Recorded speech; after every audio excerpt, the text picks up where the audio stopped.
На 30 септември гласот на иселениците ќе биде одлучувачки. На референдум диаспората ќе излезе во амбасадите и во дипломатските представништва во странство. Нивното гласање надвор е голем товар за државната каса, констатираа новите членови на комисијата. Колку ќе чини само диаспората не прецизираа. Не сум против гласањето, значи тоа е гласање што се гарантира според уставот и немаме никакво право ние да оспориме таквото гласање, затоа ги повикувам уште еднаш сите граѓани што живеат надвор од државата да доаѓат во својата татковина и да го изразат својот став. Ние во рамките на нашите законски надлежности ќе направиме максимални напори за да ги намалиме тие трошоци. Тие ќе можат да гласат во дипломатско-консуларните представништва на Република Македонија, односно амбасадите, и заедно и на тие граѓани на Република Македонија да не му се ускрати правото. Шехо и останатите 6 мина колеги се едногласни во ставовите дека гласањето на диаспората надвор е голем економски товар, но повикувајќи се на законите, а спротивно на личните убедувања, сепак едногласно крена рака за правилникот кој го овозможува гласањето на иселениците надвор од Македонија.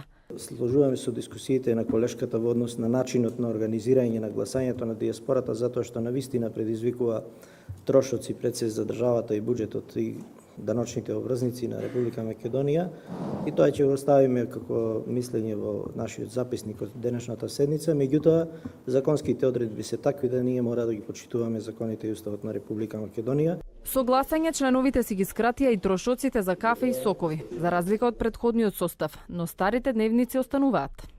Одлуките кои што ги донесовме денеска можеби се символични, меѓутоа имаат одредена символика. Јас како претседател на Државната изборна комисија имам за цел да го поправам имиџот на оваа комисија и ќе продолжам во тој правец да се движам, така што тоа е дел како одговор на вашето прашање.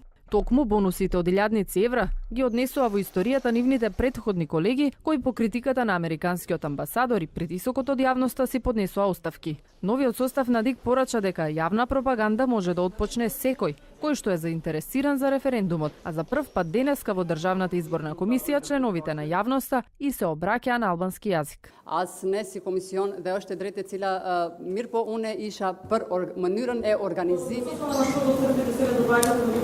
Право да зборувате на албански јазик, наведено дека одделовникот има кидес. Значи врз основа на нашето законско право. Референдумот ќе чини 3,5 милиони евра, прераспределени од неколку министерства.